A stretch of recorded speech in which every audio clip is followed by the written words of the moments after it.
In 1811, Wilhelm and Paul Mauser started the Mauser Company, most widely known for the iconic K98 Mauser, which was used in a couple different world wars by the Germans as well as other militaries around the world, many versions. This is not a Mauser K98. This is the Mauser M18, first introduced in 2018. This was introduced to the American market as a lower cost alternative, so-called budget rifle that has become very popular in the U.S. And just based on the workmanship and things of that nature, this one seems to be a step above most of the other so-called budget rifles I've seen. This one is chambered in 270 Winchester. Just picked this up a couple days ago. We're going to talk about it today here on the channel. And of course, we're going to shoot it and show you results. Stay tuned. Well, hey guys, it's Dr. Drake 63 here today. And gonna do an unboxing video of a new rifle. Kind of mentioned this in my last video.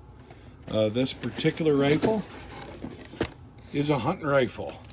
It's the Mauser M18 Gebrauchsanleitung instruction manual.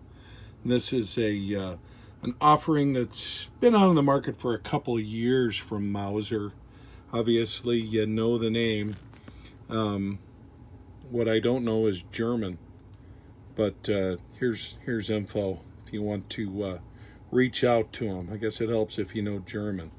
But obviously Mauser's a storied name, known for their rifles, and they decided to get into the quote-unquote budget market a couple of years ago, and this is what they did it with. This is the Mauser M18. This one is in 270 Winchester, and we're going to take a look at that today. It looks like a very fine made rifle, and we'll get into some of the specifics. Has a nice cold hammer forged barrel. The stock feels very nice. It's got the softer rubber where you're going to touch it with your hands, and here again on the grip behind the trigger. Something else that's a little bit different. They've got a removable butt pad. I'll take that out in a little bit when I got two hands. But it gives you the ability if you want to store some stuff in this. But just overall, a very nice, well-made looking rifle. I'll demonstrate this in a minute, but you've got a 3-position safety. So if you're all the way back, the bolt and the trigger are locked. If you go to this position, you can move the bolt, but the trigger is still locked, which means you can unload without having to worry about a discharge. Here you go to fire. So this is, like I said, a very well-made piece of kit, to steal Larry Vickers' favorite term. 22-inch barrel. My favorite hunting caliber by far is 270 Winchester. I've taken deer that weigh north of 300 pounds with 270 Winchester, so it's all about where you put the shot, right, fellas? Anyway, we're going to also take a moment here and look at the bolt, and this is a well-made bolt. You see it's got a triple lug, and if you look, you'll see that there are not one, but 2 ejectors, and that's something you've seen maybe on some other rifles. It's meant to make sure that when you pull that bolt back, you're not going to have your spent cartridge lingering anywhere near the other cartridges. It's going to get out of there. We like that, but this is very well machined. You've got a cocked indicator on the back. Everything about this is extremely well made, and this bolt, to my knowledge, is the same as the non-jeweled version that you see in the Sauer rifles, which cost a lot. And there's a reason for that. Sauer and Mauser are now the same company. So you've got some interchangeable parts. Another one of the interchangeable parts that you'll see is the detachable box magazine. And I like that really clicks in there nicely. This is an all polymer affair, very sturdy, and holds 4 rounds plus 1, I believe. I might be off by 1. We'll check that out. Use the same one for 270 Winchester 30-06 or 9x3x62, which is a caliber I have no familiarity with. Went looking, by the way, this magazine, which, like I said, it's nice. It's what you need. I'd like to have another one in my pocket when I'm out hunting. $70, guys. $70. So not budget in terms of the magazines, just budget in terms of the rifle. But let's get this guy together. Give you some impressions on how the bolt works. So one of the nice things about it, it's got this oversized bolt, which means it's not going to wiggle inside of receiver there. So it just pops right in, and there you go. And it's got a very nice, I think this is a 60-degree, and just right out of the box, this thing, very smooth, works very easily. And the trigger is very impressive. There you go. And we'll measure that, but I think that's just a little bit over 3 pounds. Actually, we're going to see here that I was wrong about that. It is coming in at 2.5 pounds. Let's go ahead and check it again for consistency. Once again, 2.5 pounds from the factory, guys. It's pretty impressive. Also, just want to show you, after we got the scope mounted on here, using the 2-piece Remington 700 to get my eye relief where I wanted.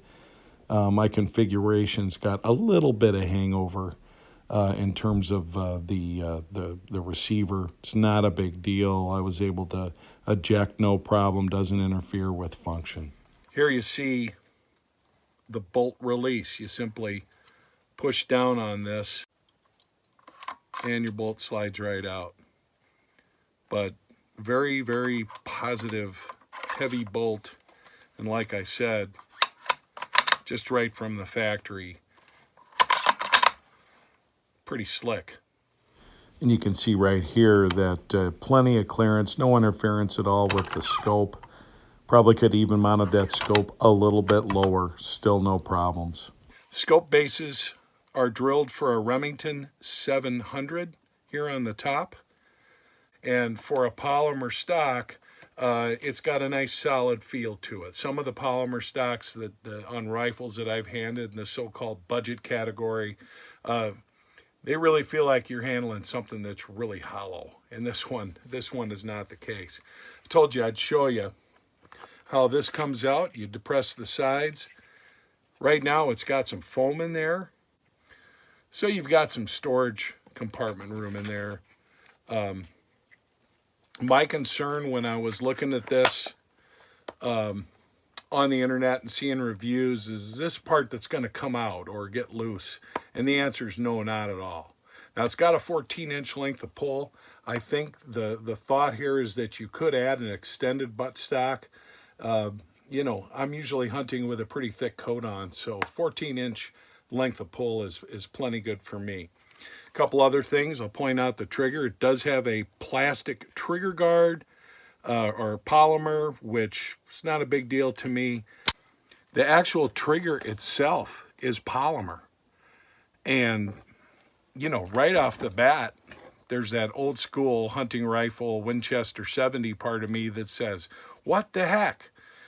Then there's the part of me that realizes I've put tens of thousands of rounds through Glocks, which have polymer triggers, and never had a trigger problem. So I don't think that's something that's going to break. I think it might bend under extreme blow. I don't know what that would be in terms of a trigger. That is something a little bit different. It's taken advantage of modern materials, and some of you old school walnut and steel guys just plain aren't going to like that. Now, the so-called budget market depends on who you are. For some folks, budget is under $500. For some people, budget is under $1,000. It really, I guess, depends on what you're used to spending on a rifle and a scope combination. I've talked about this before. This particular rifle is a Remington Model 783. These came out in 2013. And this one has a priceless home spray paint rattle can job on it for the camo, which sold up pretty good. 7 years out in the field with lots of rain, lots of snow, lots of rolling down a hill or two. But this has a Bushnell banner on it. This is about a $80 scope. And this thing has been just lights out accurate, held zero. And I think we're at somewhere around 15 deer taken with this thing in its lifetime. These you can get, just the rifle itself, for about $300. You put the scopes and some decent rings on there, and you know, you're talking sub 500. But even with the accuracy, which first group I ever shot out of the box was 3/8 of an inch, guys, 270 Winchester. You look at the bolt here, and it's kind of loose in here. You know, it's about what you'd expect in terms of a lower cost rifle. It hasn't mattered. I suppose it would if you were doing a whole lot of this, but like I said, it's kind of loose. And for a budget gun, and I think Remington got this from their Marlin when they purchased them. Very nice adjustable trigger. It's got a little 2-stage blade in there. But this rifle had a lot to do with selling me on the fact that you don't have to spend north of $750, north of $1,000 to get a very good quality gun. And it outshoots some rifles I've had that cost north of $2,000. So there is that. My philosophy of use is real simple. A few weeks ago, I'm crawling around with this beauty in the snow, -10 wind chill and so forth in north central Montana. And I'm thinking more about messing up my gun than I am about anything else. And that's not where I want to be on a hunting trip. Now, one of the other things I did, this is something a product I've not tried before, Sight Right laser bore sighter. And what we did, this particular one is meant for chambers that use the 30-06 parent case. And was able to find something out at about 90 yards, a mailbox down the street, to bore sight this in, and verified it using an already zeroed in 270. It's pretty close. It's pretty close. So I'm thinking that I'm going to have no problem hitting paper at 50. Pretty close to start on. But you just pop that right in there. You chamber it just like a round, and then line your red dot up with your crosshairs. That's a good starting point. Doesn't mean you're going to be zeroed, but it saves you some ammo getting started. So having bore sighted this in, we took it out to 100 yards. And one of the things I want to point out right away that you're going to notice, look at the ejection here. This is what double ejectors will get you. It makes darn sure that spent casing is out of your way. And I really like that. See, your first shot from the bore sighter was right there. We made an adjustment, a little over adjustment, a couple more clicks, and we're dead on. Then you're going to see the group of the day. That's a 3-shot group. Can't really do any better than that unless you shoot the same hole. This was using the Federal Premium ballistic tip, 130 grain. Now you're going to see 220 yards, or just shy of that. And my son said, well, I think I can do better. Better than would have been about a half MOA group at 100, really. And so he grabs this rifle for the first time. And he mentioned, too, that the trigger pull on this thing was insanely light. So light that it just takes a little bit of getting used to. But you can continue to see as he cycles through this just how positive that ejection is. You don't have to crank the bolt back to get that to happen. It just happens like that, which is really cool. Low recoil shooting gun for 270 Winchester. Now you can see his results. Nobody changed the point of aim. That's just how he shot better than me. Well, there you have it. I thought that the M18 performed admirably. I think it's one of those rifles that is going to shoot as accurately as I can. Very happy with the results. You know, when you can shoot a cloverleaf first time out with a new rifle, that's always good. Was mostly pleased with the results out at 200 meters, which we gauged with the rangefinder to be right at about 219.5 yards. And you know, if you're zeroed for 200, that's when you're going to start see some dropping with this round. But everything about it, the performance, the function of this bolt, which is really slick, just very nice. And no, it's not the K98 Mauser. It's not a controlled feed. It's a push feed type of bolt system, which is what I've used most of my life, with the exception of using that Winchester 70 you've seen me talk about.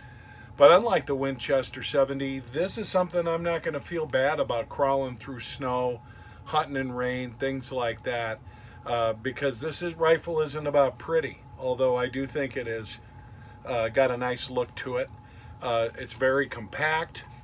You don't notice with its lightweight overall profile or the 22-inch barrel any kind of recoil issues or things of that nature. So it's a pleasure to shoot. I could take this out right now and do my hunting trip for next year. I will practice taking some prone position shots from sitting shots, and I'll also practice some standing freehand, because hey, that's how I hunt. I don't hunt off a bench with sandbags or anything like that. But strong recommend for this if you guys are looking for something that maybe is a little bit better than your Ruger American, your low-end Savage, the Remington 783, the Mossberg, some of these. This is very well made, very well designed. I like everything about it. It's the Mauser M18. I know these are available at places like Euro Optics, and I think they even have some deals running on them, so check it out. Appreciate you watching as always. This is Dr. Drake 63 saying, take care, guys, keep shooting, and be safe.